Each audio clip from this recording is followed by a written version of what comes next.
One में जहाँ हम आए हुए हैं बहुत बीहड़ जंगल है, साधन कम है, पर साधना यहाँ बहुत उच्च स्तर की है।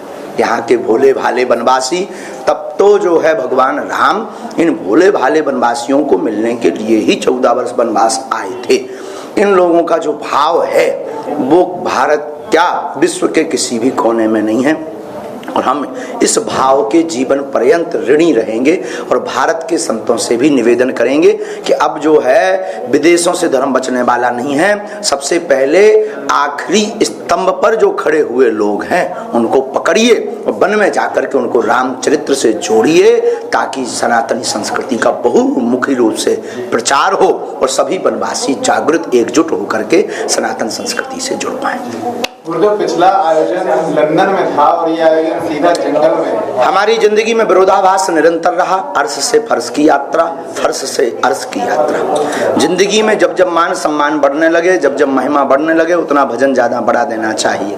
और ये सब सदगुरु प्रेरणा से है। पूज्य गुरुदेव भगवान सन्यासी बाबा दादा गुरु जी की ऐसी प्रेरणा लगी कि अब वन में जाकर के वनवासियों को अपने निज खर्च से कथा सुनानी है। गुरु जी, अब दोबारा कब ऐसा कथा वगैरह होगी? ये सब जल्दी ही 2-3 माह के अंतर्गत खुशखबरी मिलेगी। सिवनी में अथवा मंडला की तैयारी प्रारंभ हो गई है और हमारा प्रयास है आजीवन पर्यंत इसी प्रकार से वनवासी जिनके पास कोई बड़े कथाकार नहीं पहुंच पाते, संत नहीं पहुंच पाते, भारत की प्रथम व्यासपीठ बागेश्वर पीठ है जो वन में जाकर के वनवासियों को अपने निज खर्च से कथा सुना रही है।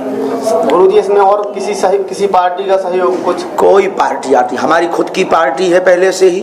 बजरंगबली की पार्टी है जिसका निशान मुगदर है, जिसका नारा है जो राम का नहीं वो किसी काम का नहीं, जो राम का नहीं उसकी ठटरी। Vote for you everyone.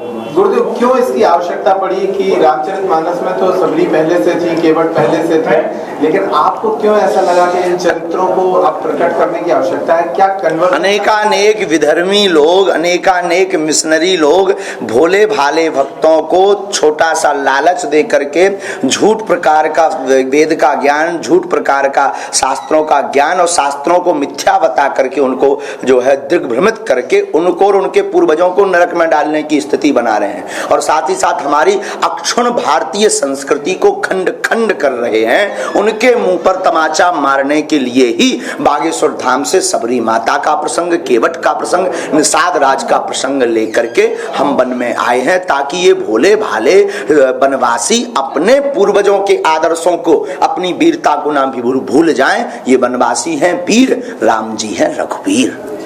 पन्ना जी, लिखिए बहुत सारे आयोजन से आदिवासी वनवासियों के जीवन में किस तरह से प्रभाव पड़ा? बहुत। एक तो प्रभाव ये पड़ा कि जहाँ कथा हुई वहाँ आर्थिक स्थिति में सुधार शुरू हुआ है, क्योंकि कम से कम 50,000 लोग बाहर के भक्त आए। उन्होंने गुटखा भी खरीदा, न जाने क्या क्या खरीदा, चाय भी पी, दुनियादारी ली, तो वो पैसा कहाँ आया?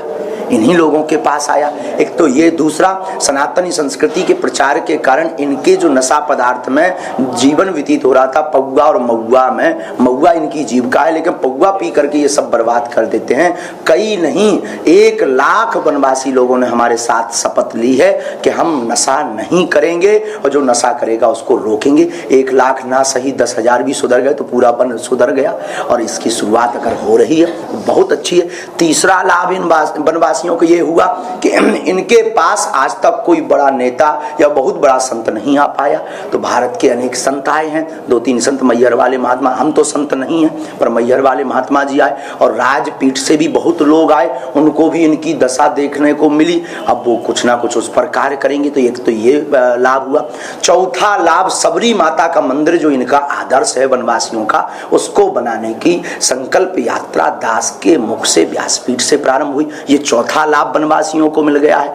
5वां लाभ, 3 दिन तक भंडारा, और इस प्रकार से अपने आदर्श और सनातनीय संस्कृति में डूबने का उनको पहली बार जीवन में इतने साल बाद मौका मिला। ये भी इनके लिए एक बहुत ही सौभाग्य का विषय है। 6वां लाभ, इनको सब पिछड़ा और बिछड़ा कहते थे, जो पंडाल में सिर्फ ताली बजाने के काम आते थे, वो भारत की प्रथम व्यासपीठ बागेश्वर पीठ है जिन्होंने इनको मंच पर चढ़ा करके VIP को ताली बजवाने पर मजबूर मजबूर कर दिया। ये छठवां लाभ इनको हुआ है। सातवां लाभ वनवासियों को बहुत प्रकार से यह हुआ कि अब शिक्षा के क्षेत्र में इनकी उन्नति होगी। अब यह रामायण भी पढ़ेंगे, अब यह गीता भी पढ़ेंगे, अब ये शिक्षा की ओर बच्चों को प्रेरित भी करेंगे। नहीं करेंगे तो आपकी भी जिम्मेवारी है, आप भी हमारी तरह आते रहिए, इनको जगाते रहिए, तो और बाकी बचे लाभ भी प्राप्त हो जाएंगे। पन्ना को ही क्यों चुना और रामायण भी बांटी है? वाह, पन्ना जो है कल्ला क्षेत्र जो 100 किलोमीटर और 60 किलोमीटर के अंतर्गत ये पठार है,